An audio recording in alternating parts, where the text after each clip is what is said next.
ನನಗೆ ಇವತ್ತು ಕೊಟ್ಟಿರುವಂತ ಟಾಪಿಕ್ ಯಾವ್ದಪ್ಪ ಅಂತ ಹೇಳಿದ್ರೆ politics of progress. Politics of progress. So before I get into the main topic,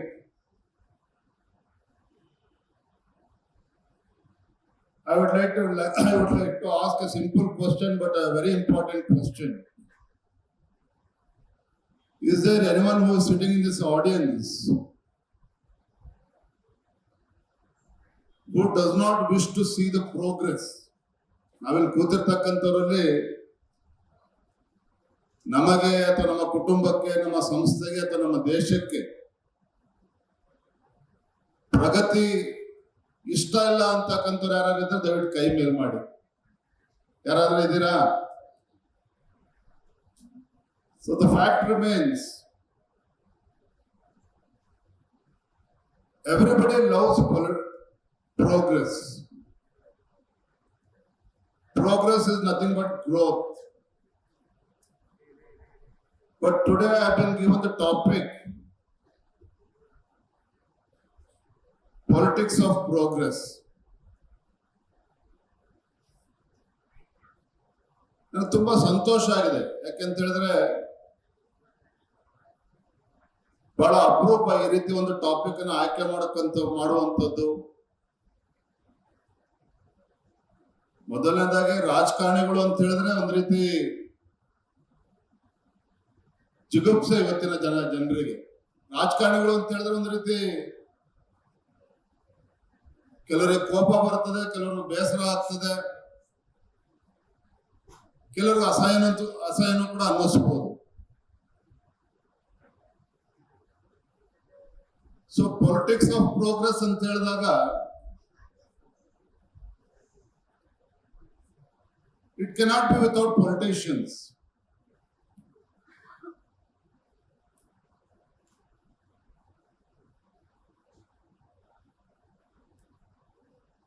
ಅದರ ಒಂದು ನಾನಿವತ್ತೇನು ಕೆಲವು ವಿಚಾರಗಳನ್ನು ಇವತ್ತೇನು ಉಲ್ಲೇಖ ಮಾಡ್ತೇನೆ ಅಥವಾ ಪ್ರಸ್ತಾಪ ಮಾಡ್ತೇನೆ, ಕೆಲವರಿಗದು ರಾಜಕಾರಣ ಅಂತ ಅನ್ನಿಸ್ಬೋದು, ಕೆಲವು ನಮ್ಮ ಮಿತ್ರರಿಗೆ ವಾಸ್ತವಿಕ ಸತ್ಯ ಅಂತಲೂ ಕೂಡ ಅನ್ನಿಸ್ಬೋದು.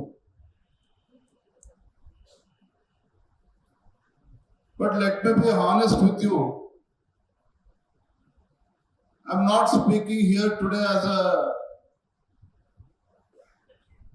politician or an MLA or a member of Bharatiya Janata Party.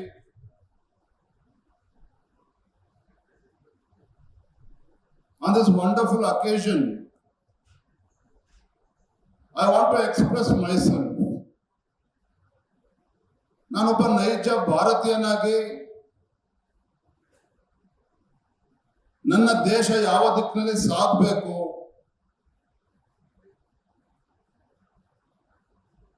ಈ ದೇಶ ಯಾವ ಒಂದು ಅಭಿವೃದ್ಧಿ ಪಥದಲ್ಲಿ ಸಾಗಬೇಕು, ಯಾಕೆಂತ ನಮಗೆ ಕೇಳಿ ಸಾಕಾಗಿದೆ. ಭಾರತ ಅಂತ ಹೇಳಿದ್ರೆ ಹಾವಾಡಿಗರ ದೇಶ ಅಂತ ಹೇಳಿ ಕರೀತಾ ಇರ್ತಕ್ಕಂಥ ಪಾಶ್ಚಾತ್ಯ ದೇಶಗಳು ಒಂದ್ ಕಡೆ ಆದರೆ, ಅಭಿವೃದ್ಧಿಯ ವಿಚಾರದಲ್ಲಿ ಬಂದಾಗ ಭಾರತ ಅಂತ ಹೇಳಿದ್ರೆ we have been hearing from so many decades, India is a developing country. ಇದು ಕೇಳಿ ನಮ್ಗೆ ಒಂದ್ ರೀತಿ ಸಾಕಾಗೋಗಿದೆ. ಸ್ವಾತಂತ್ರ್ಯ ಒಂದು 75 ವರ್ಷಗಳ ಕಳೆದಿದೆ. ಹಾಗಾದ್ರೆ ಈ 75 ವರ್ಷಗಳಲ್ಲಿ ಭಾರತ ಇವತ್ತು ಅಭಿವೃದ್ಧಿ ಹೊಂದಿರತಕ್ಕಂಥ ದೇಶಕ್ಕೆ ಯಾಕೆ ಪರಿವರ್ತನೆ ಆಗಲಿಲ್ಲ? Why India has been called a developing nation even after 75 years of independence?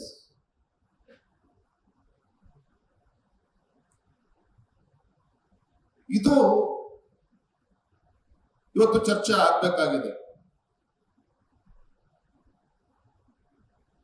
ಯಾಕೆಂತ ಹೇಳಿದ್ರೆ ಹಿರಿಯರು ಮಾತನ್ನ ಹೇಳ್ತಾರೆ, ಇತಿಹಾಸವನ್ನ ಅರ್ಥ ಮಾಡ್ಕೊಳ್ಳದೆ ಇರ್ತಕ್ಕಂಥವನು ಇತಿಹಾಸವನ್ನ ಸೃಷ್ಟಿಸಲಾರ ಅಂತ ಹೇಳಿ ಹಿರಿಯರು ಹೇಳ್ತಾರೆ.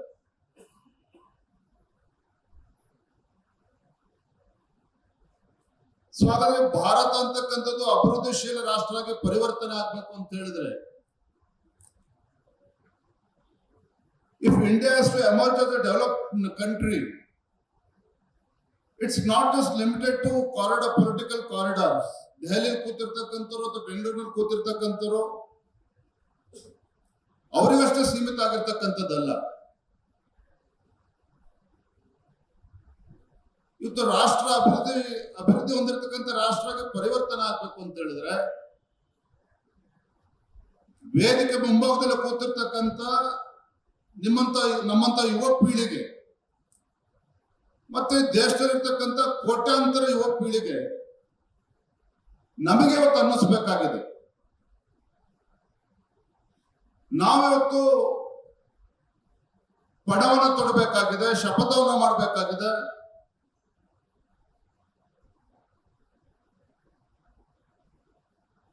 Yes, we want to see this country as a developed country.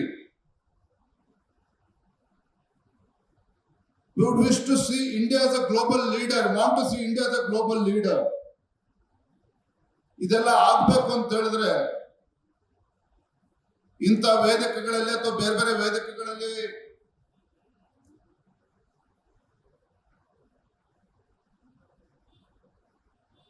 ಕೇವಲ ಭಾಷಣಗಳು ಮಾತನಾಡಿದ್ರೆ ಮಾತ್ರ ಅದು ಆಗೋದಕ್ಕೆ ಸಾಧ್ಯ ಆಗೋದಿಲ್ಲ. So if India has to emerge as a strong nation, as a developed nation, it depends on the choice we make. It also depends on the values we uphold. It also depends with the courage we show. ಇವೆಲ್ಲ ಅಂಶಗಳು ಕೂಡ ನಮ್ಮಲ್ಲಿ ರೂಢಿಸಿಕೊಂಡಾಗ ಮಾತ್ರ ಇವತ್ತು ದೇಶ ಮುಂದೆ ಹೋಗೋದಕ್ಕೆ ಸಾಧ್ಯ ಆಗ್ತದೆ. ನಾನು ನಿಜವಾಗ್ಲೂ ಕೂಡ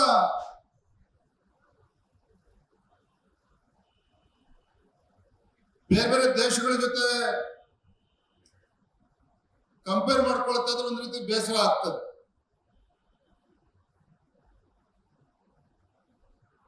When you look at your neighboring countries,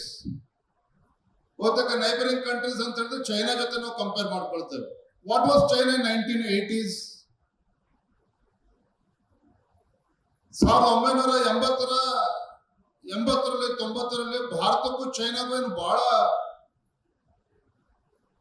ವ್ಯತ್ಯಾಸಗಳೇನಿರಲಿಲ್ಲ, whether in terms of population or in terms of economy. ಸುಮ್ಮನೆ 1980ರಲ್ಲಿ ಆ ದೇಶದ ಪರಿಸ್ಥಿತಿ ಹೇಗಿತ್ತು, ನಮ್ಮ ದೇಶದ ಪರಿಸ್ಥಿತಿ ಹೇಗಿತ್ತು ಆರ್ಥಿಕವಾಗಿ ಅಂತ ನಾವು ಚರ್ಚೆ ಮಾಡೋದಾದ್ರೆ,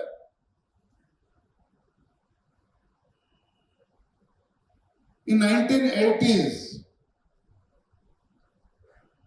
GDP, gross domestic product of China was $303 billion,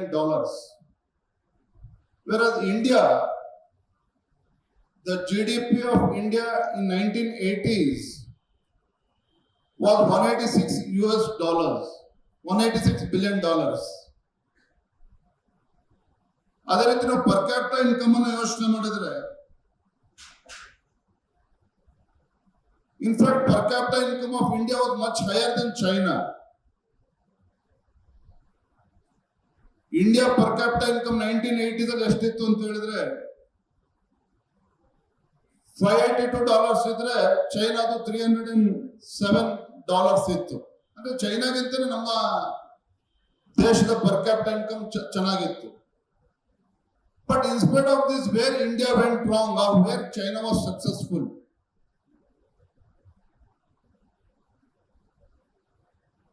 ನಮ್ಮೆಲ್ಲರೂ ಕೂಡ ತಿಳಿದಿರೋ ಹಾಗೆ 1980ರ ದಶಕದಲ್ಲಿ, even though China was a communist country, because of the strong and decisive political leadership,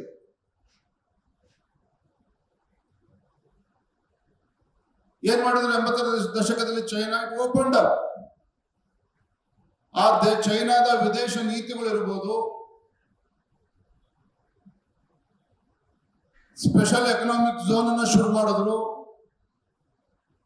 More emphasis was given on the infrastructure development. There was no policy paralysis. ಯಾಕೆಂದ್ರೆ China leadership ಹೇಗಿತ್ತು ಅಂತ ಹೇಳಿದ್ರೆ, ಒಂದು ತೀರ್ಮಾನವನ್ನ ಒಂದು ಮಾಡಿದಾಗ ದೇ ನೆವರ್ ಲುಕ್ ಬ್ಯಾಕ್. ಯಾಕೆಂದ್ರೆ ಯಾರು ಕೂಡ ಪ್ರಶ್ನೆ ಮಾಡ್ತಾ ಇರಲಿಲ್ಲ.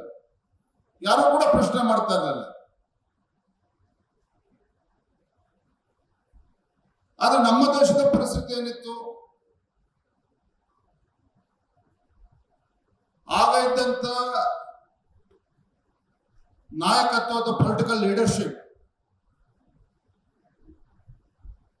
ಯಾವುದೇ ರೀತಿ ಒಂದು ತೀರ್ಮಾನಗಳನ್ನು ತೆಗೆದುಕೊಳ್ಳೋಕೆ ಸಾಧ್ಯ ಆಗ್ತಾ ಇರಲಿಲ್ಲ, ಅಥವಾ ಅಂದಿನ ನಾಯಕತ್ವಕ್ಕೆ ಒಂದು ದೂರದೃಷ್ಟಿ ಇರಲಿಲ್ಲ. ಮತ್ತೊಂದು ಕಡೆ ಭ್ರಷ್ಟಾಚಾರ, ಇದೆಲ್ಲದರ ಪರಿಣಾಮವಾಗಿ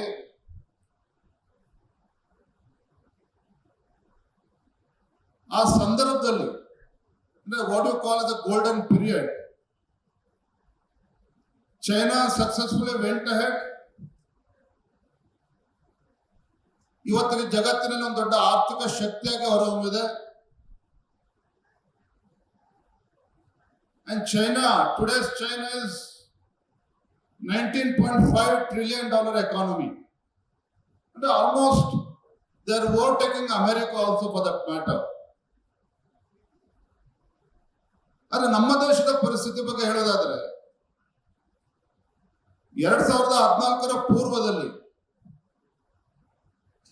ಈ ದೇಶದಲ್ಲಿರ್ತಕ್ಕಂಥ ಯುವ ಜನತೆಗೆ ನಮ್ಮ ದೇಶದ ಬಗ್ಗೆ ವಿಶ್ವಾಸನ ಹೊರಟೋಗಿತ್ತು.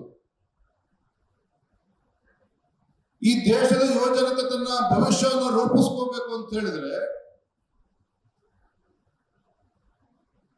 ಭಾರತದಲ್ಲಿ ಯುವ ಜನತೆ ತನ್ನ ಭವಿಷ್ಯವನ್ನು ರೂಪಿಸ್ಕೋಬಹುದು, ಭಾರತ ಅಭಿವೃದ್ಧಿ ಪಥದಲ್ಲಿ ಸಾಗಬಹುದು, ಭಾರತದಲ್ಲಿ ಒಂದು ಭ್ರಷ್ಟಾಚಾರ ರಹಿತ ಆಡಳಿತವನ್ನು ಕೊಡಬಹುದು. That was beyond our imagination. ನಾನು ಇಲ್ಲಿ ಹೇಳಬೇಕಲ್ಲ ಗೊತ್ತಿಲ್ಲ, almost India was it was corruption was synonymous word ಅವತ್ತು ಆ ಕಾಲಘಟ್ಟದಲ್ಲಿ. ಸೊ 2014ರ ಮುಂಚಿತವಾಗಿ ಈ ದೇಶದ ಯುವ ಜನತೆ ಈ ದೇಶದ ಬಗ್ಗೆ ವಿಶ್ವಾಸನ ಹೊಟ್ಟು ಹೋಗ್ತಕ್ಕಂಥ ಒಂದು ಕಾಲಘಟ್ಟ. ಅನೇಕ ಭ್ರಷ್ಟಾಚಾರ ತಾವೆಲ್ಲ ನೋಡಿದ್ರಿ. 2G ಮತ್ತೊಂದು ಹೆಚ್ಚು ಉಲ್ಲೇಖ ಮಾಡೋದಕ್ಕೆ ಹೋಗೋದಿಲ್ಲ. ಏನಪ್ಪ ವಿಜೇಂದ್ರರು ರಾಜಕಾರಣ ಮಾತನಾಡ್ತಾರೆ ನಿಮಗೂ ಅನ್ನಿಸ್ಬೋದು. ಬಟ್ ವಾಟ್ ಚೇಂಜ್ 2014 ಆನ್ವರ್ಡ್ಸ್, 2014ರ ನಂತರದಲ್ಲಿ ಈ ದೇಶಕ್ಕೆ ಒಂದು ದೃಢ ನಾಯಕತ್ವ ಸಿಕ್ತು. ಈ ದೇಶಕ್ಕೆ ಬಹಳ ಮುಖ್ಯವಾಗಿರ್ತಕ್ಕಂಥ ಒಂದು ಸ್ಟೇಬಲ್ ಗವರ್ನಮೆಂಟ್ ಕೇಂದ್ರದಲ್ಲಿ ಬಂತು. And more importantly, I am really proud to say that today we have a leader who has a strong commitment, who has strong conviction, and a leader who has a vision and who has a capacity to take this country forward. ಬಹಳ ಮುಖ್ಯವಾಗಿರ್ತಕ್ಕಂಥ ಅಂಶ ನಾವು ಗಮನಿಸಬೇಕಾಗಿರ್ತಕ್ಕಂಥದ್ದು ಏನು ಅಂತ ಹೇಳಿದ್ರೆ,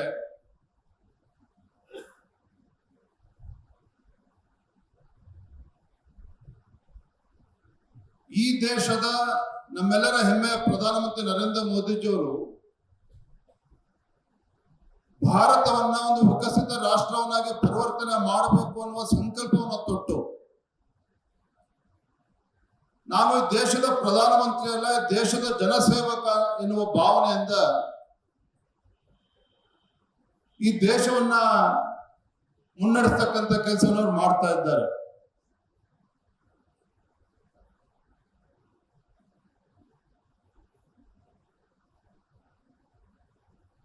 ಇವತ್ತು ನಾವು ಯುವ ಜನರು ಬಯಸ್ತಕ್ಕಂಥದ್ದೇನು,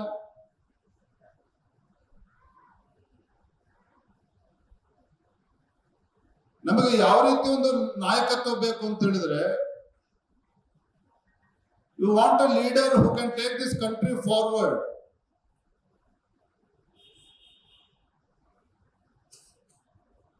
ಇವತ್ತು ದೇಶದಲ್ಲಿ ಹೆಚ್ಚೆಚ್ಚು ಯುವಕರು ಉದ್ಯೋಗ ಸೃಷ್ಟಿ ಮಾಡತಕ್ಕಂತ ಶಕ್ತಿಯನ್ನು ಬೆಳೆಸ್ಕೋಬೇಕು, ಉದ್ಯೋಗದಾತರಾಗಬೇಕು.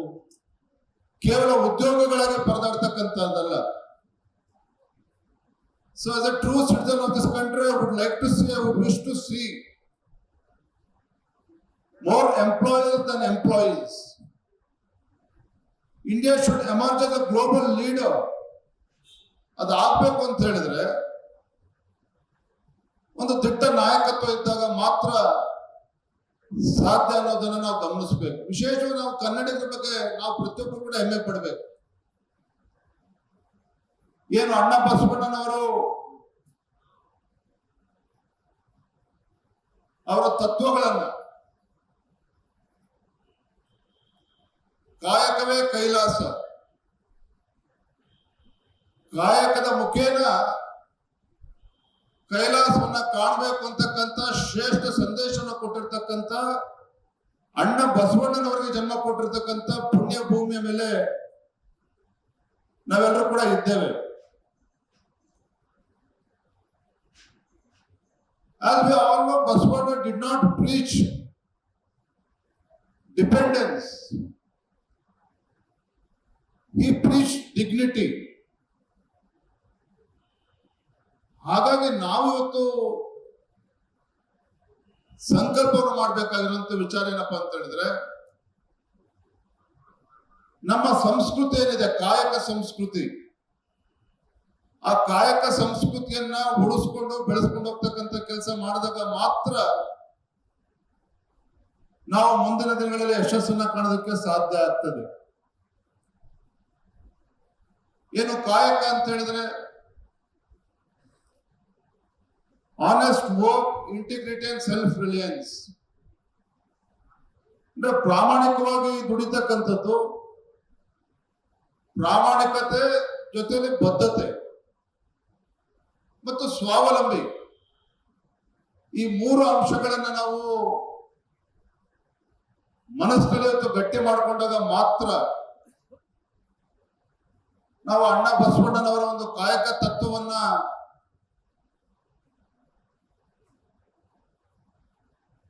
ಅವರು ತೋರಿಸ್ಕೊಟ್ಟಂತ ಮಾರ್ಗದಲ್ಲಿ ನಾವು ಹೋಗೋದಕ್ಕೆ ಸಾಧ್ಯ ಆಗ್ತದೆ.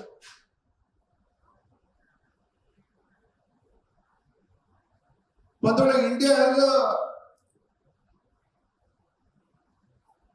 Is a bright spot. ಯಾವ ಕಾರಣಕ್ಕೋಸ್ಕರ? Because of the young population which India is having today. The demography of this country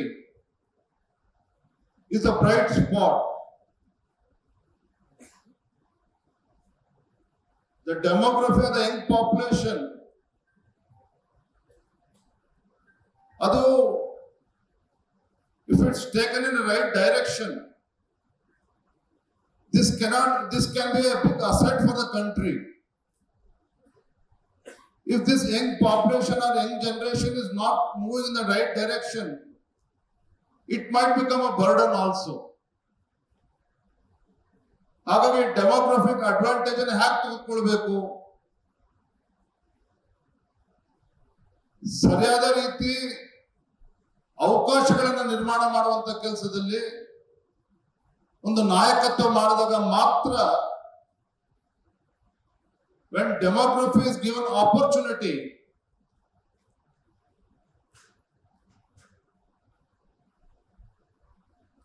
ಅದು ಈ ದೇಶವನ್ನು ಮುನ್ನಡೆಸೋದಕ್ಕೆ ಸಾಧ್ಯ ಆಗ್ತದೆ. ತಾವು ನೋಡ್ತಾ ಇದ್ದಾರೆ ಗ್ರಾಫ್ ನಲ್ಲಿ ಇವತ್ತು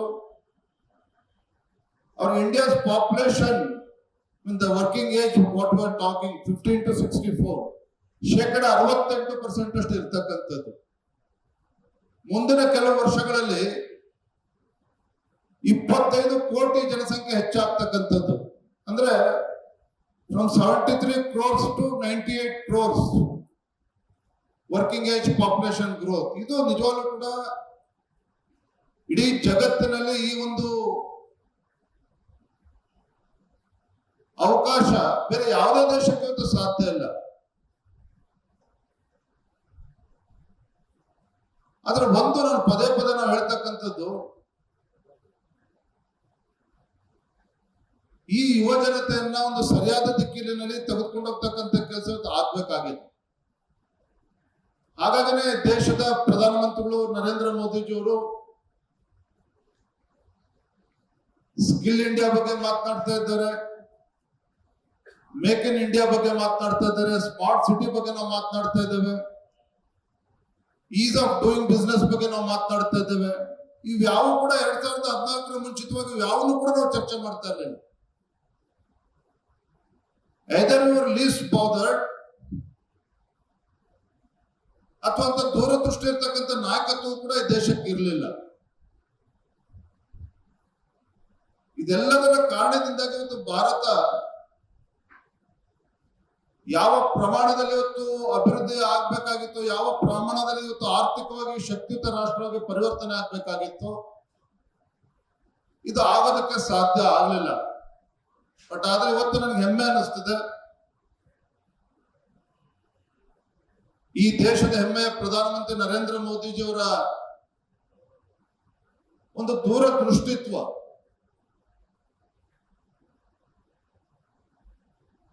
ಇವತ್ತು ಎಲ್ಲಾ ಕ್ಷೇತ್ರಗಳಲ್ಲೂ ಕೂಡ ಭಾರತವನ್ನ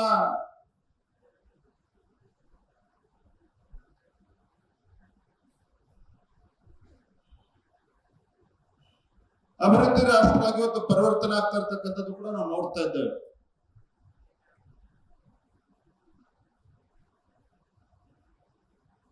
ಇತ್ತೀಚಿನ ದಿನಗಳಲ್ಲಿ ಅಥವಾ ಕಳೆದ ಕೆಲವು ವರ್ಷಗಳಿಂದ ಸಾಕಷ್ಟು ಚರ್ಚೆ ಆಗ್ತಾ ಇರ್ತಕ್ಕಂಥದ್ದು, ಕೆಲವು ರಾಜ್ಯಗಳಲ್ಲಿ ಅಥವಾ ಕೇಂದ್ರ ಸರ್ಕಾರವೂ ಸೇರಿದಂತೆ ಹೆಚ್ಚೆಚ್ಚು ಸ್ಕೀಮ್ಗಳನ್ನ ಕೊಡ್ತಾ ಇದ್ದಾರೆ. ಯಾಕಂದ್ರೆ ಒಂದು ವೆರಿ ಪಾಸಿಟಿವ್ ಡೆವಲಪ್ಮೆಂಟ್ ಅಂತ ಏನ್ ಹೇಳಿದ್ರೆ, ಕಳೆದ 8-10 ವರ್ಷಗಳಿಂದ every state is competing in terms of development. ನೀವು ಕರ್ನಾಟಕ ತಗೊಳ್ಳಿ, ಗುಜರಾತ್ ತಗೊಳ್ಳಿ, ಆಂಧ್ರ ತಗೊಳ್ಳಿ, ತೆಲಂಗಾಣ ತಗೊಳ್ಳಿ, ಅಥವಾ ತಮಿಳುನಾಡು ತೆಗೆದುಕೊಳ್ಳಿ, ದೇಶದ ಯಾವುದೇ ರಾಜ್ಯವನ್ನು ತೆಗೆದುಕೊಳ್ಳಿ, every state is competing with each other. ಯಾತಕ್ಕೋಸ್ಕರ? ಅಭಿವೃದ್ಧಿ ಹೊಂದಬೇಕು ಅಂತೇಳಿ. ಇವತ್ತು ಗ್ಲೋಬಲ್ ಇನ್ವೆಸ್ಟರ್ಸ್ ಮೀಟ್ ನಾವು ನೋಡ್ತಾ ಇದ್ದೇವೆ. ನಂಗೆ ಇನ್ನೂ ಕೂಡ ನೆನಪಿದೆ, ಸನ್ಮಾನ್ಯ BS ಯಡಿಯೂರಪ್ಪನವರು ರಾಜ್ಯದ ಮುಖ್ಯಮಂತ್ರಿಗಳಾಗಿದ್ದಾಗ ಇದೇ ಪ್ಯಾಲೇಸ್ ಗ್ರೌಂಡ್ ನಲ್ಲಿ ಬಹಳ ಯಶಸ್ವಿಯಾಗಿ ಗ್ಲೋಬಲ್ ಇನ್ವೆಸ್ಟರ್ಸ್ ಮೀಟ್ ಕೂಡ ಆಗಿತ್ತು. ಸುಮಾರು 8-9 ಲಕ್ಷ ಕೋಟಿ ಬಂಡವಾಳನ್ನ ಆಕರ್ಷಿಸುವ ನಿಟ್ಟಿನಲ್ಲಿ ಅಂದಿನ ಭಾರತೀಯ ಜನತಾ ಪಾರ್ಟಿ ಸರ್ಕಾರ ಬಹಳ ಯಶಸ್ವಿ ಆಗಿತ್ತು. ಅದ್ರ ದುರಾದೃಷ್ಟ ಅಂತ ಹೇಳಿದ್ರೆ,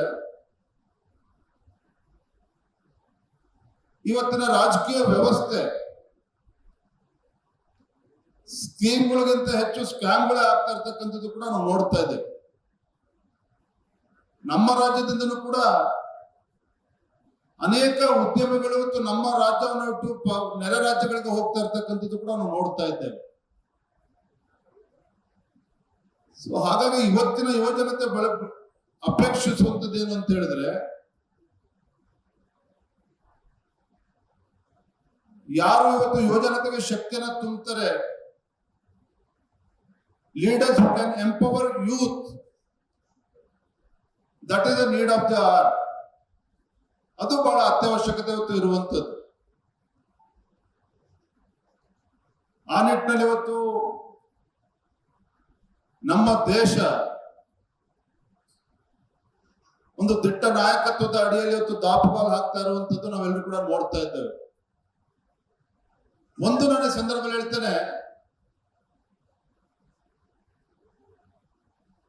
ಯಾವುದೋ ಒಂದು ನಾಯಕತ್ವ ಕೇವಲ ಭಾಷಣ ಮಾಡಿದಾಗ ಮಾತ್ರ ಒಂದು ಆರ್ಥಿಕ ಶಕ್ತಿಯಾಗಿ ಹೊರಹೊಮ್ಮೋದಕ್ಕೆ ಸಾಧ್ಯ ಆಗೋದಿಲ್ಲ. ಕೇಂದ್ರ ಸರ್ಕಾರ ಇರ್ಬೋದು, ರಾಜ್ಯ ಸರ್ಕಾರ ಇರ್ಬೋದು, ನುಡಿದಂತೆ ನಡೆಯತಕ್ಕಂತ ಛಾತಿ ಅವರಲ್ಲಿದ್ದರೆ ಮಾತ್ರ ಅದು ಸಾಧ್ಯ ಆಗ್ತದೆ. And our work should speak.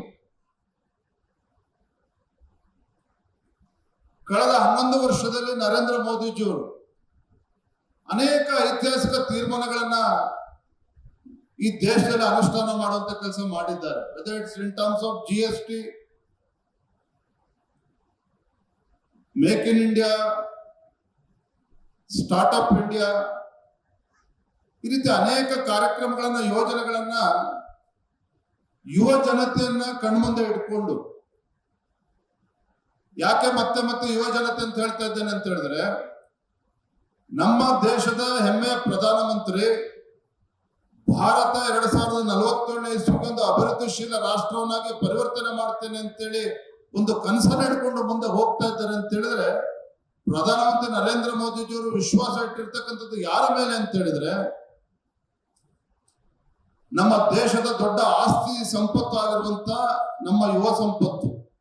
ಈ ಯುವ ಸಂಪತ್ತಿನ ಮೇಲೆ ವಿಶ್ವಾಸ ಇಟ್ಟು ನರೇಂದ್ರ ಮೋದಿಜಿಯವರು ಈ ದೇಶವನ್ನು ಮುನ್ನಡೆಸ್ತಾ ಇರ್ತಕ್ಕಂಥದ್ರ ಪರಿಣಾಮ ಏನಂತ ಹೇಳಿದ್ರೆ, ಕಳೆದ 11 ವರ್ಷದಲ್ಲಿ ಕೇಂದ್ರ ಸರ್ಕಾರದ ಆರ್ಥಿಕ ನೀತಿಯ ಪರಿಣಾಮವಾಗಿ ಯಾವ ರೀತಿ ಒಂದು ವಾತಾವರಣ ನಿರ್ಮಾಣ ಆಗಿದೆ ಅಂತ ಹೇಳಿದ್ರೆ, because of the good startup ecosystem, ಇವತ್ತು 2 ಲಕ್ಷಕ್ಕೂ ಹೆಚ್ಚು ಸ್ಟಾರ್ಟ್ಅಪ್ಸ್ ಇವತ್ತು ನಮ್ಮ ದೇಶದಲ್ಲಿ ಇರ್ತಕ್ಕಂಥದ್ದು. ಬಹಳ ಸಂತೋಷ ಅಂತ ಹೇಳಿದ್ರೆ, ನೀವು ನೋಡ್ತಾ ಇದ್ರಿ ಪ್ರಧಾನಮಂತ್ರಿ ಮುದ್ರಾ ಯೋಜನಾ ಸುಮಾರು 52 ಕೋಟಿ ಜನರಿಗೆ 32.61 ಲಕ್ಷ ಕೋಟಿಯಷ್ಟು ಸಾಲವನ್ನು ನೀಡಿರುವಂಥದ್ದು. ಅಂದ್ರೆ more than 52 crores youths, they have been provided more than 32.61 lakh crores. ಇವತ್ತು ಸ್ಟ್ಯಾಂಡ್ ಅಪ್ ಇಂಡಿಯಾ ಮುಖೇನ ಇವತ್ತು 61,020 ಕೋಟಿಗೆ ಹೆಚ್ಚು ರೂಪಾಯಿಗಳನ್ನ ಇವತ್ತು ಮಹಿಳೆಯರಿಗೆ ಇವತ್ತು ಸ್ಯಾಂಕ್ಷನ್ ಮಾಡಿರ್ತಕ್ಕಂಥದ್ದು. ಬಟ್ ಡಿಜಿಟಲ್ ಇಂಡಿಯಾ ನಾವ್ ಯಾರು ಕೂಡ ಕಲ್ಪನೆ ಮಾಡ್ಕೊಳ್ಳೋಕ್ಕೂ ಸಾಧ್ಯ ಇಲ್ಲ, ಊಹಿಸ್ಕೊಳ್ಳೋಕ್ಕೂ ಕೂಡ ಸಾಧ್ಯ ಇಲ್ಲ. ಹಾವಾಡಿಗರ ದೇಶ ಅಂತೇಳಿ ನಮ್ಮನ್ನ ಟೀಕೆ ಮಾಡ್ತಕ್ಕಂಥ, ಉಲ್ಲೇಖ ಮಾಡ್ತಕ್ಕಂಥ ಪಾಶ್ಚಿಮಾತ್ಯ ದೇಶಗಳು ಒಂದ್ ಕಡೆ ಆದ್ರೆ, ಇವತ್ತು ಡಿಜಿಟಲ್ ಟ್ರಾನ್ಸಾಕ್ಷನ್ ಅಲ್ಲಿ ಸುಮಾರು ಇವತ್ತು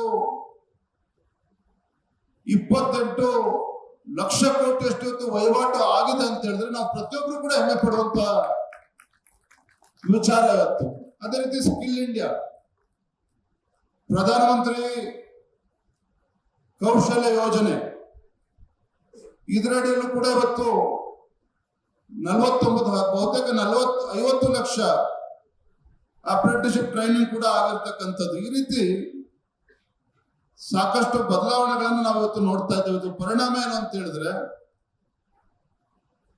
ಯಾವ ದೇಶದಲ್ಲಿ ಭ್ರಷ್ಟಾಚಾರವೇ ಪ್ರಮುಖವಾಗಿ ಚರ್ಚೆ ಆಗ್ತಾ ಇತ್ತು, ಯಾವ ಭಾರತ ದೇಶದಲ್ಲಿ ಪಾಲಿಸಿ ಪ್ಯಾರಾಲಿಸಿಸ್ ಬಗ್ಗೆ ಚರ್ಚೆ ಆಗ್ತಾ ಇತ್ತು, ಯಾವ ದೇಶದಲ್ಲಿ ಇವತ್ತು ಕೇಂದ್ರ ಸರ್ಕಾರ ಅಥವಾ ಒಂದು ಸರ್ಕಾರದ ವ್ಯವಸ್ಥೆ ಬಗ್ಗೆ ವಿಶ್ವಾಸವನ್ನು ಹೊರಟೋಗ್ತಾ ಇತ್ತು, ಕಳೆದ 11 ವರ್ಷದಲ್ಲಿ ಕೇಂದ್ರ ಸರ್ಕಾರ ತಂದಿರುವಂತ ಸುಧಾರಣೆಯ ಪರಿಣಾಮವಾಗಿ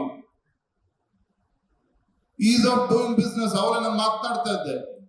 ಯಾವ ಭಾರತ 2014ರಲ್ಲಿ 142ನೇ ಸ್ಥಾನ ಇತ್ತು, ಇವತ್ತು 63ನೇ ಸ್ಥಾನ, 2020ಕ್ಕೆ 63ನೇ ಸ್ಥಾನ ಈಸ್ ಆಫ್ ಡೂಯಿಂಗ್ ಬಿಸ್ನೆಸ್ ನಲ್ಲಿ.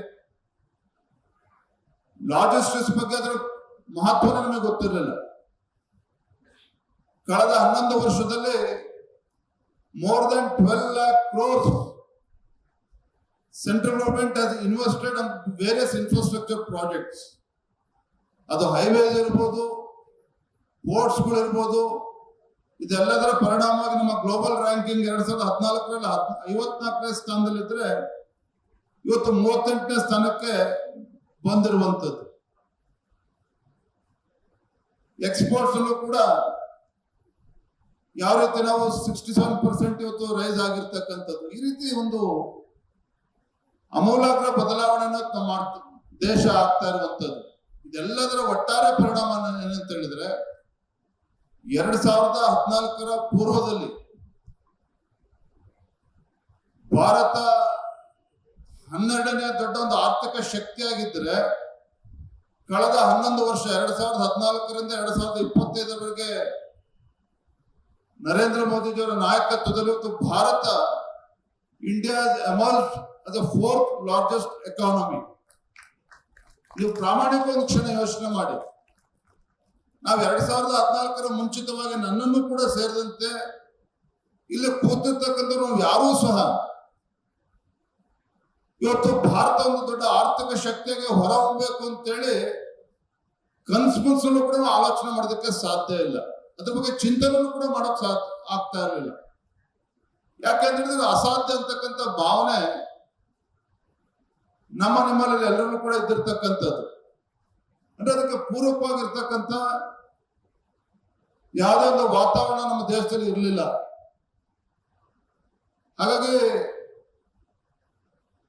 ನಮ್ಮ ಇಂಡಿಯಾದ ಗ್ರೋತ್ ಸ್ಟೋರಿ ಬಗ್ಗೆ ನಾವು ಚರ್ಚೆ ಮಾಡೋದಾದ್ರೆ, ಎಸ್ಪೆಷಲಿ ಪೋಸ್ಟ್ ಕೋವಿಡ್,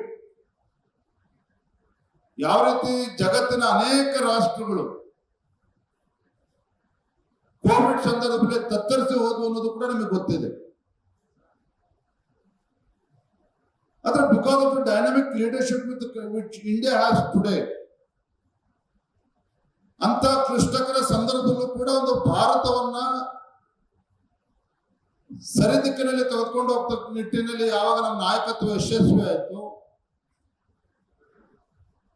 ಬೇರೆ ದೇಶಗಳ GDP ಒಂದು ಕುಸಿತ ಇದೆ, ಭಾರತ 7.8 ಆ GDP ಗ್ರೋತ್ ರೇಟ್ ನಲ್ಲಿ ಇವತ್ತು ಕೂಡ ಮುಂದೆ ಸಾಗ್ತಾ ಇರ್ತಕ್ಕಂಥದ್ದು.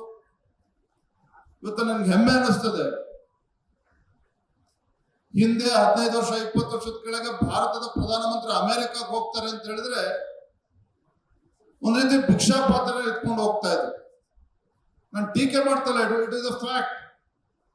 ನಮ್ಮ ದೇಶದ ಪ್ರಧಾನಮಂತ್ರಿ ಅಮೆರಿಕಕ್ಕೆ ಹೋದ್ರೆ ಸುದ್ದಿನೂ ಕೂಡ ಆಗ್ತಾ ಇರಲಿಲ್ಲ. ನಮ್ಮ ದೇಶದ ಪ್ರಧಾನಮಂತ್ರಿ ಯಾವಾಗ ಅಮೆರಿಕ ಹೋದ್ರು, ಯಾವಾಗ ಅಮೆರಿಕದಿಂದ ಬಂದ್ರು ವಾಪಸ್ ಭಾರತಕ್ಕೆ ಸುದ್ದಿನೇ ಆಗ್ತಾ ಇರಲಿಲ್ಲ. ಆದ್ರೆ ಇವತ್ತು ನಮ್ಮ ದೇಶದ ಪ್ರಧಾನಮಂತ್ರಿಗಳು ಅಮೆರಿಕಕ್ಕೆ ಹೋಗ್ತಾರೆ ಅಥವಾ ಜಗತ್ತಿನ ಯಾವುದೇ ರಾಷ್ಟ್ರಕ್ಕೆ ಹೋಗ್ತಾರೆ ಅಂತ ಹೇಳಿದ್ರೆ ರತ್ನಗಂಬಳಿಯನ್ನು ಇವತ್ತು ನಮ್ಮ ಪ್ರಧಾನಮಂತ್ರಿಗಳಿಗೆ ಹಾಕುವಂಥದ್ದು, ಆ ರೀತಿ ಒಂದು ಅಭೂತಪೂರ್ವ ಸ್ವಾಗತ ನಮ್ಮ ದೇಶದ ಪ್ರಧಾನಮಂತ್ರಿಗೆ ಸಿಗ್ತಾ ಇರುವಂಥದ್ದು.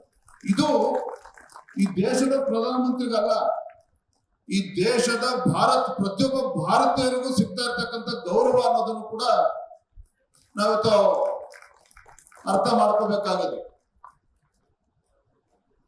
ನರೇಂದ್ರ ಮೋದಿಜಿಯವರು ಕೇವಲ ಭಾಷಣ ಮಾಡಿದ ತಕ್ಷಣ ಇವತ್ತು ಭಾರತ 4ನೇ ದೊಡ್ಡ ಆರ್ಥಿಕ ಶಕ್ತಿ ಆಗೋದಕ್ಕೆ ಸಾಧ್ಯ ಇಲ್ಲ. ನಮಗೂ ಗೊತ್ತಿದೆ, ನಿಮಗೂ ಕೂಡ ಗೊತ್ತಿದೆ. ಇಡೀ ಜಗತ್ತು ಆಶ್ಚರ್ಯಕರವಾಗಿ ಒಂದು ರೀತಿ ದೇಶದ ಕಡೆ ನೋಡ್ತಾ ಇದೆ. ಇಷ್ಟೆಲ್ಲ ಏರುಪೇರುಗಳು ಇವತ್ತು ಜಗತ್ತಿನಾದ್ಯಂತ ಆಗ್ತಾ ಇರ್ಬೇಕಾದ್ರೆ ರಷ್ಯಾ ಯುಕ್ರೇನ್ ವಾರ್ ಬಗ್ಗೆ ನೋಡ್ತಾ ಇದ್ದೀರಿ.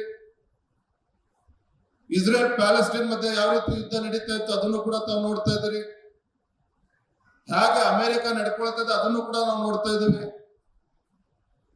ನೋಡಿ, ಇವತ್ತು ಅಮೆರಿಕ ಈ ಜಗತ್ತಿನ ದೊಡ್ಡಣ್ಣ, ಭಾರತಕ್ಕೆ ಇವತ್ತು ಸವಾಲು ಹಾಕಿದ್ರು ಸಹ ಜಗತ್ತಿನ ಬೇರೆ ಬೇರೆ ರಾಷ್ಟ್ರಗಳಿಗೆ ಇವತ್ತು ಆರ್ಮ್ ಟ್ವಿಸ್ಟಿಂಗ್ ಇವತ್ತು ಪಾಲಿಸಿ ಅನುಸರಿಸ್ತಾ ಇದ್ರು ಕೂಡ ಬೇರೆ ಬೇರೆ ದೇಶಗಳು ಸರೆಂಡರ್ ಆಗ್ತಾ ಇದೆ ಅಮೆರಿಕಾಗ ಅಧ್ಯಕ್ಷಗೋಸ್ಕರ. ಆದ್ರೆ ಇವತ್ತು ನಮ್ಮ ದೇಶ ಅಥವಾ ನಮ್ಮ ದೇಶದ ಪ್ರಧಾನಮಂತ್ರಿ ಅಮೆರಿಕದ ಯಾವುದೇ ಒತ್ತಡಕ್ಕೆ ಮಣಿಯದೆ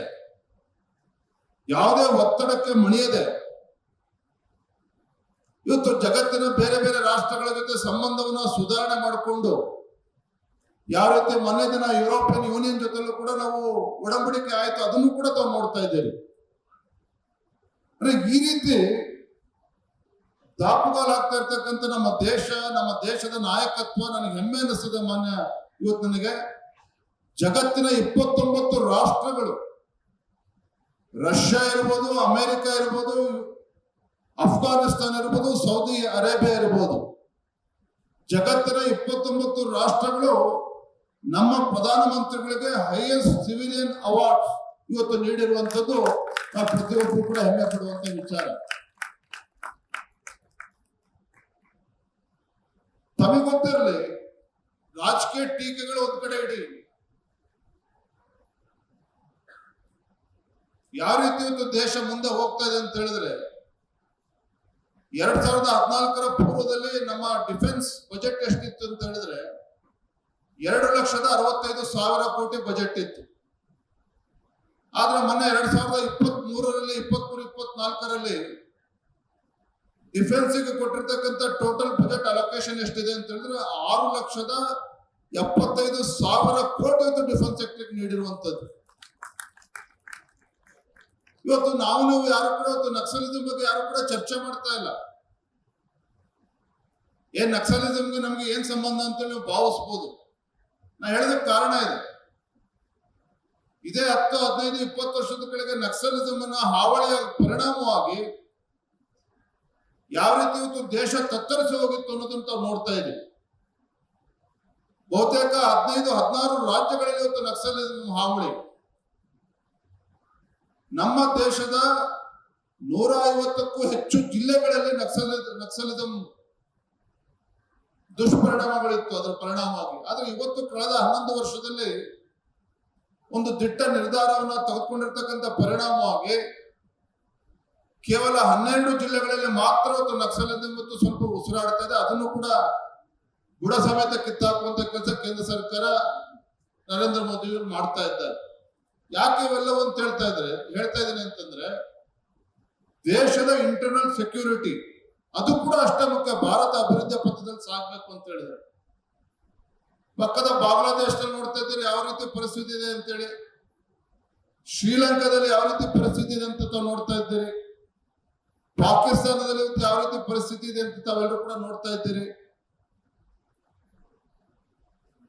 ಇವೆಲ್ಲವನ್ನು ಕೂಡ ಗಮನಿಸಿದಾಗ ಅವಾಗ ಅರ್ಥ ಆಗ್ತದೆ India is in safe hands. India is in safe hands ಅಂತೇಳಿ ನಮ್ಮ ಅಕ್ಕಪಕ್ಕ ರಾಷ್ಟ್ರಗಳನ್ನ ನೋಡಿದಾಗ ನಮ್ಗೆ ಅರ್ಥ ಆಗ್ತದೆ. ಹಾಗಾಗಿ ನಾವಿವತ್ತು ಬಹಳ ವಿಶ್ವಾಸದಿಂದ ಮುಂದೆ ಹೋಗ್ತಕ್ಕಂಥ ಒಂದು ಕಾಲಘಟ್ಟದಲ್ಲಿ ನಾವಿದ್ದೇವೆ. ನಾ ಆಗ್ಲೇ ಹೇಳಿದಾಗೆ ಈ ದೇಶ ಅಭಿವೃದ್ಧಿ ಪಥದಲ್ಲಿ ಸಾಗಬೇಕು ಅಥವಾ ಅಭಿವೃದ್ಧಿ ರಾಷ್ಟ್ರವಾಗಿ ಪರಿವರ್ತನೆ ಆಗ್ಬೇಕು ಅಂತ ಹೇಳಿದ್ರೆ ಕೇವಲ ದೆಹಲಿನಲ್ಲಿ ಅದೊಂದು ಪೊಲಿಟಿಕಲ್ ಲೀಡರ್ಶಿಪ್ ಅಲ್ಲಿ ನೇತೃತ್ವದಲ್ಲಿ ಆಗ್ತಕ್ಕಂಥದ್ದು ಮಾತ್ರ ಅಲ್ಲ, ನಮ್ಮೆಲ್ಲರ ಪಾಲುದಾರಿಕೆಯನ್ನು ಕೂಡ ಅಷ್ಟೇ ಅತ್ಯಗತ್ಯ. ನಮ್ಮೆಲ್ಲರ ಪಾಲುಗಾರಿಕೆಯನ್ನು ಕೂಡ ಅಷ್ಟೇ ಅತ್ಯಗತ್ಯ ಅನ್ನೋದನ್ನು ಕೂಡ ನಾವು ಇವತ್ತು ಅರ್ಥ ಮಾಡ್ಕೋಬೇಕಾಗಿದೆ.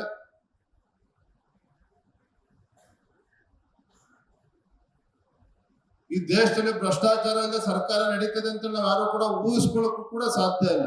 ಯಾರು ಏನೇ ಟೀಕೆ ಮಾಡಲಿ, ಕಳೆದ 11 ವರ್ಷದ ನರೇಂದ್ರ ಮೋದಿಜಿಯವರ ನಾಯಕತ್ವದಲ್ಲಿ ಈ ದೇಶದ ಯಾವುದೇ ಒಂದು ರಾಜಕೀಯ ಪಕ್ಷ ಯಾವುದೇ ಒಂದು ಭ್ರಷ್ಟಾಚಾರದ ಆರೋಪವನ್ನ ನರೇಂದ್ರ ಮೋದಿಜಿ ಸರ್ಕಾರದ ಮೇಲೆ ಹಾಕೋದಕ್ಕೆ ಸಾಧ್ಯ ಆಗಿಲ್ಲ.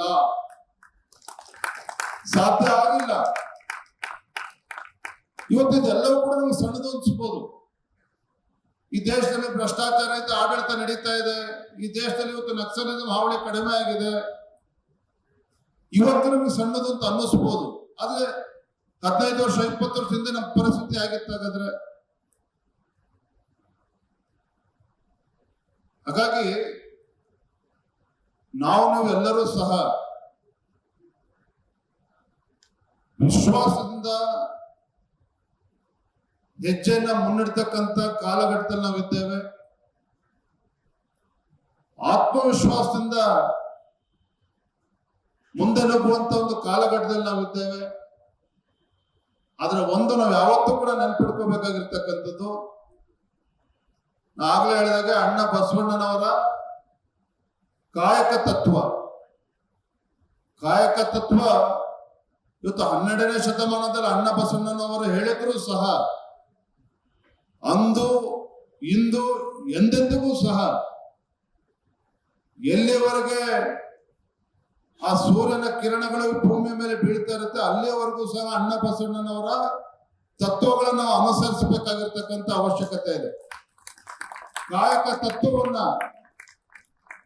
ಕಾಯಕವೇ ಕೈಲಾಸ, ಈ ತತ್ವವನ್ನು ಅಳವಡಿಸಿಕೊಂಡಾಗ ಮಾತ್ರ ದೇಶವು ಕೂಡ ಮುಂದೆ ಸಾಗ್ತದೆ. ದೇಶವು ಕೂಡ ಅಭಿವೃದ್ಧಿಶೀಲ ರಾಷ್ಟ್ರಕ್ಕೆ ಪರಿವರ್ತನೆ ಆಗ್ತದೆ.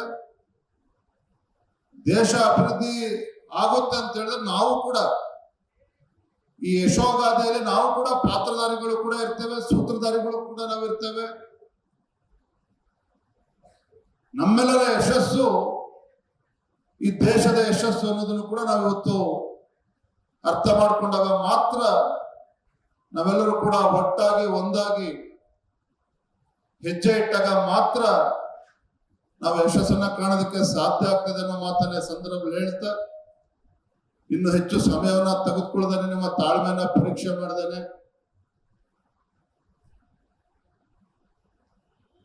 ನನಗೂ ಕೂಡ ತುಂಬಾ ಸಂತೋಷ ಆಗಿದೆ. ಯಾಕಂದ್ರೆ ನಾನು ಕಾರ್ಯಕ್ರಮ ಸರಿಯಾದ ಸಮಯಕ್ಕೆ ಬಂದಿನಿ, ಯಾರು ಕೂಡ ತಪ್ಪು ತಿಳ್ಕೊಬೇಡಿ. ಏನಪ್ಪ ವಿಜೇಂದ್ರ ಅವ್ರು 6 ಗಂಟೆಗೆ ಬರ್ತಾರೆ ಅಂತೇಳಿ 6:40 ಇಲ್ಲಿ ಬಂದ್ರು ಅಂತೇಳಿ ನನಗೂ ಗೊತ್ತಿದೆ. ಟೈಮ್ ಈಸ್ ಮನಿ, ನನಗಲ್ಲ ನಿಮ್ಗಳಿಗೆ. ಹಾಗಾಗಿ ನಾನು 6 ಗಂಟೆಗೆ 10 ನಿಮಿಷ ಮುಂಚಿತವಾಗಿ ಸಭಾಂಗಣಕ್ಕೆ ಬಂದಿದ್ದೇನೆ. ಆದ್ರೆ ನಮ್ಮೆಲ್ಲ ಯುವಕ ಮಿತ್ರರು ಅದರಲ್ಲೂ ಕೂಡ ವಿಶೇಷವಾಗಿ ಏನು ಸ್ಟಾಲ್ಗಳನ್ನು ಹಾಕಿದ್ದಾರೆ, ಎಲ್ಲರ ಅಪೇಕ್ಷೆ ವಿಜೇಂದ್ರ ಅವರು ಪ್ರತಿಯೊಂದು ಸ್ಟಾಲ್ಗೆ ಬರಬೇಕು, ಅವರು ಕೂಡ ಫೋಟೋ ಹೊಡಿಸ್ಕೋಬೇಕು, ನಮ್ಮ ಯಶಸ್ಸನ್ನ ವಿಜೇಂದ್ರ ಅವರು ನೋಡ್ಬೇಕು ಅಂತ ಅಪೇಕ್ಷೆ ಪಟ್ಟಂತ ಸಂದರ್ಭದಲ್ಲಿ ಇಲ್ಲಿರ್ತಕ್ಕಂಥ 250 ಸ್ಟಾಲ್ಗಳು ನೋಡಿ, ಬಹಳ ಪ್ರಮುಖವಾದ ಅಂಶ ಏನು 250 ಸ್ಟಾಲ್ಗಳು ಇಟ್ಟಿರ್ತಕ್ಕಂಥದ್ದು ಒಂದ್ ಕಡೆ ಆದ್ರೆ, ಕಳೆದ 3 ವರ್ಷದ ಗ್ಲೋಬಲ್ ಬಿಸ್ನೆಸ್ ಕಾನ್ಕ್ಲೇವಿನ ಯಶಸ್ಸೇನಪ್ಪ ಅಂತ ಹೇಳಿದ್ರೆ more than 500 crores rupees transaction ಆಗಿರುವಂತದ್ದು ಸಣ್ಣ ಮಾತಲ್ಲ. ಅಂತೆ 500 ಕೋಟಿಗೆ ಹೆಚ್ಚು ವಹಿವಾಟು ಇವತ್ತು ಈ ಕಾನ್ಕ್ಲೇವ್ ಮುಖೇನ ಆಗಿರ್ತಕ್ಕಂಥದ್ದು ಅಂತ ಹೇಳಿದ್ರೆ ನಾವೆಲ್ಲರೂ ಕೂಡ ತುಂಬಾ ಹೆಮ್ಮೆ ಪಡುವಂತ ವಿಚಾರ ಅನ್ನೋ ಮಾತನ್ನ ಸಂದರ್ಭದಲ್ಲಿ ಹೇಳ್ತಾ, ನಾನಿವತ್ತು ಯುವ ಶಾಸಕನಿರ್ಬೋದು, ರಾಜ್ಯದ ಭಾರತೀಯ ಜನತಾ ಪಾರ್ಟಿ ಅಧ್ಯಕ್ಷನಿರ್ಬೋದು, ಇದೆಲ್ಲದಕ್ಕಿಂತ ಮಿಗಿಲಾಗಿ